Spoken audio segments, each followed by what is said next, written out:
FakeTV Box is a recorded production of KlicKNet from mykwame.com studios at 144 Studios, New York City. Additional help provided by Adobe, supporting all with limitless creativity in graphics, illustration, and videography. The innovative world of Apple, Shure apps and products for audio functions, and by contributions to this YouTube channel from KlicKNettars like you. Thank you.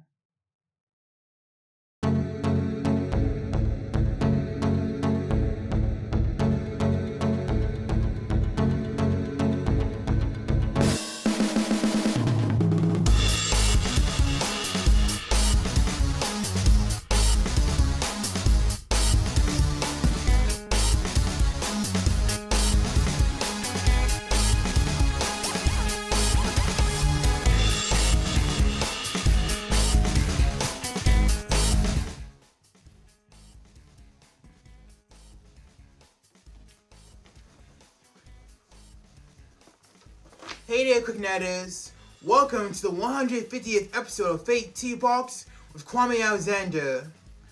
For over 150 episodes, this show has been talking crap about all the whack jobs and hot mess out there. And it's a pleasure for me to do it behind a desk because I look so professional. For the next couple of weeks and or months, we're going to spend a lot of time talking about the 2024 presidential election. Some have called it the MIO, most important election of all time. And everybody is counting on this guy not to interfere like he allegedly did 4 years ago. An Atlanta-based grand jury indicted former President Donald Trump on state charges stemming from his efforts to overturn Joe Biden's victory over him in the November 2020 election in Georgia. A federal grand jury has now criminally indicted the former president out of the special counsel's investigation into his efforts to overturn the 2020 election.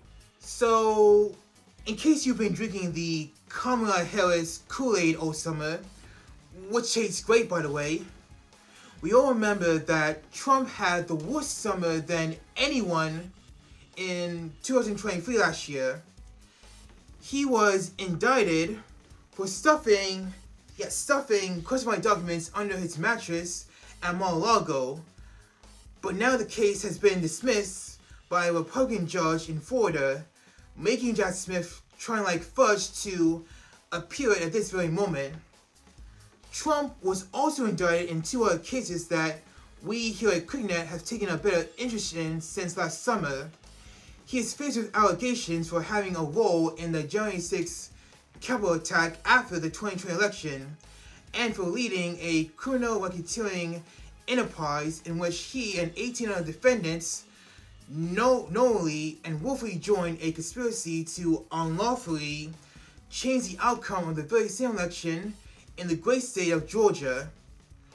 Of course, we had done an episode about the election cases last year, but I had refused to appear at the desk until the writers and actor strikes were over, so I had Tuck Tui-san do my job for me, and he told our audience what they needed to know, although I would have done a way better job. Sorry Tuck, I'm just telling it like it is. Okay, so now a year has passed, and we need to figure out why one of these cases is on life support and why the other needs a reboot. To help us understand, we turn to our senior legal correspondent, Britney Janett, everybody. Yes, Britney Janett.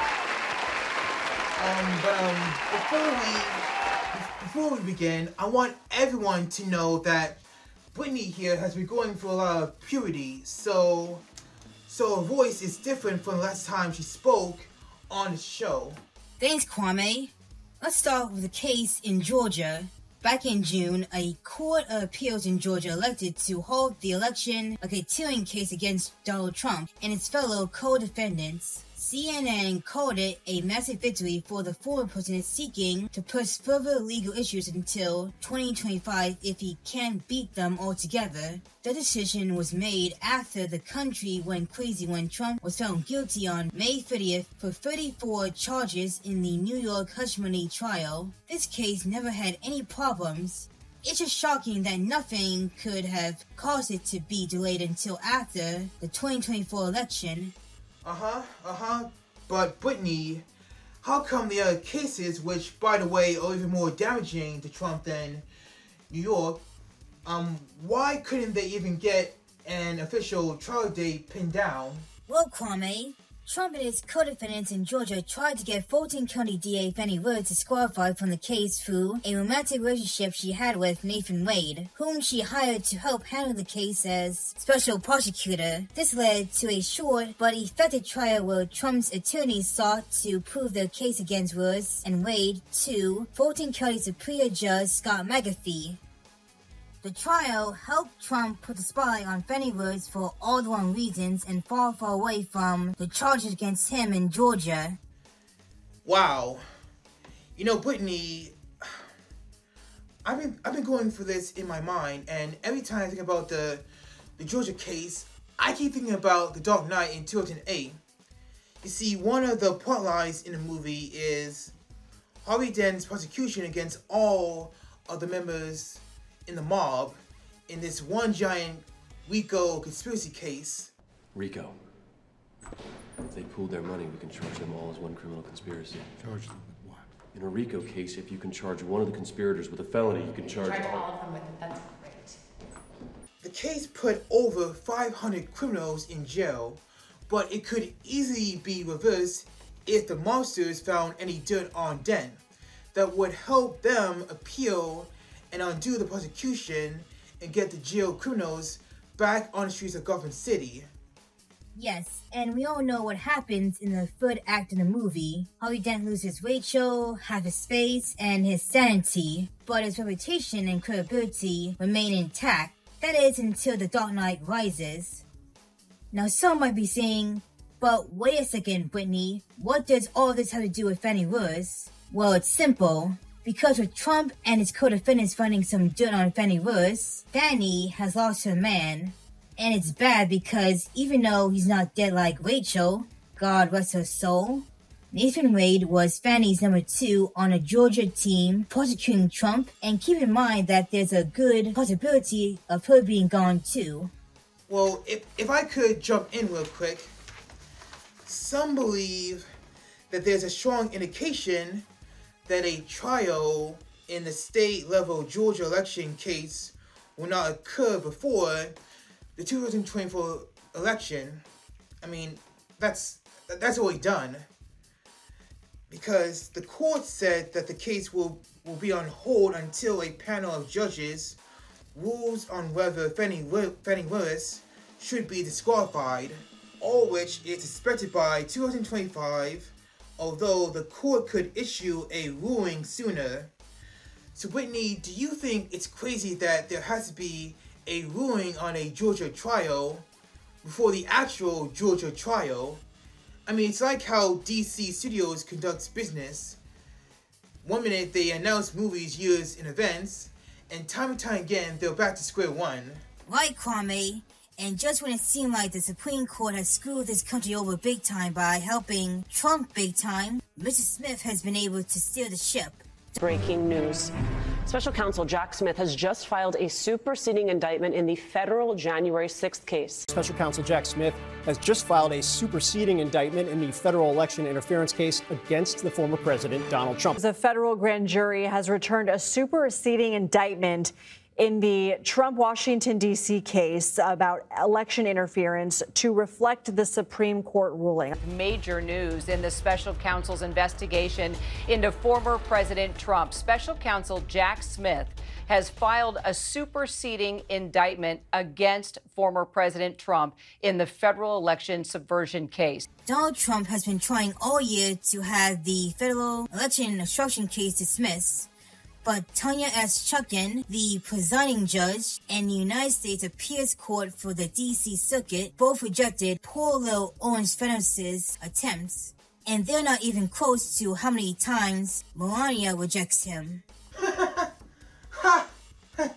Hey, I got a joke. I went to a bar the other day, and I heard these guys say that Trump isn't giving up in his fight in the January 6th case. So I walked over to them and I told them, you know what else Trump is, you know what else Trump ain't giving up?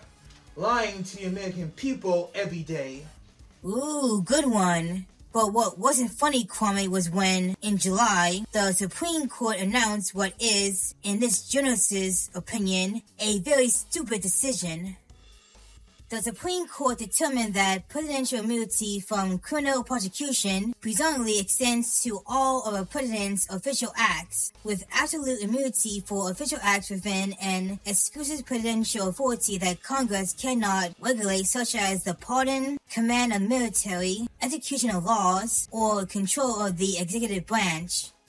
The ruling was made in a 6-3 decision, as there are 6 GOP justices currently on the Supreme Court, while the other 3 are Democrats, meaning that Donald Trump had 6 sickos on his side. Maybe we should introduce these sickos to the White 6. I think Uncle Howdy and Chris Thomas would make great friends. Of course, Jack Smith has a few friends of his own. On August 27, he issued a superseding indictment to a new grand jury that was brought into the case. Sources say that it maintains the same 4 charges in the election case, but it carves out some of Trump's alleged conduct, which include allegations about him using the DOJ to promote his false claims of election fraud. Therefore, Jack Smith still has a chance to carve Donald Trump up in court as if he were a turkey on Thanksgiving that nobody wants to eat.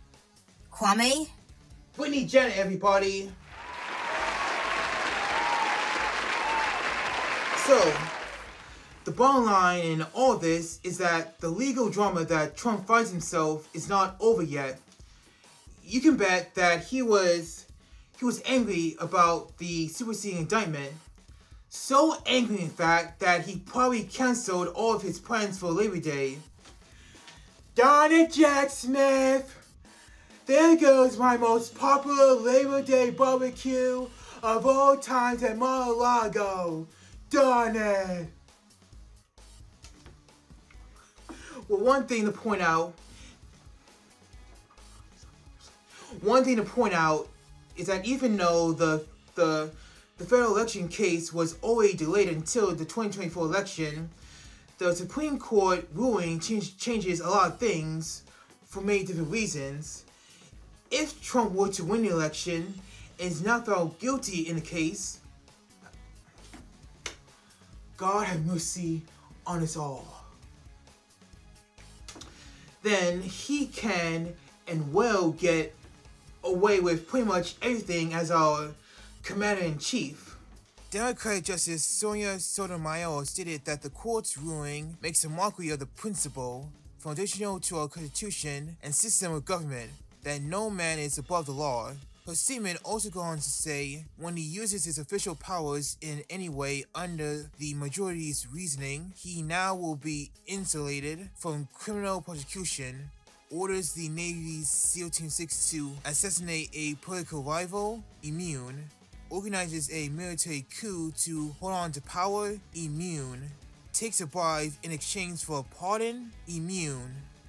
So, if I were to keep calling him Orange Fenos on YouTube all the time, then he'd be allowed to send the Marines or maybe even a SWAT team to bust into my house and shoot me down in front of my own mom. Of course, someone argued that killing somebody by order of the president because they called him a bad name is not classified as an official act. Yet Trump would probably have full immunity for giving out the order anyway. So basically,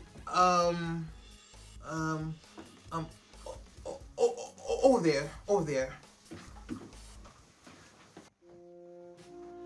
What I'm trying to say is, long story short, Trump has proven to be very smart, very dishonest, and very dangerous. If the country decides to elect him as president again, then guess what? The whole country is paying for my funeral, because even after the election is over, I am still gonna keep calling him Orange Thanos. So to all the voters out there, I am telling you this right now. Screw whatever color Kamala Harris is. Who cares if she's South Asian, Indian, Jamaican, or whatever? You know, if she wanted to, she could send a SWAT team to kill me right now. But I know that she would never do that, because she is not a convicted felon trying to escape jail time that is long overdue for Trump. So, it is up to you, the voters, to save whatever is left of the United States of America, because the Supreme Court can't help us, Fani Willis might not be able to help us, Jack Smith, he might help a bit, but still, it's up to you. When you run to the polls on November 5th, 2024, you can vote for the right person, and when you vote, we win. That is the end of our 150th episode. Thank you so much for watching. Please remember to like, comment, and share everything here on KlicKNet with your support by hitting the subscribe button down below. Also follow us on social media through Instagram, Facebook, Threads, and the site formerly known as Twitter. And I'll see you next time on FakeTV Box with Kwame Alexander.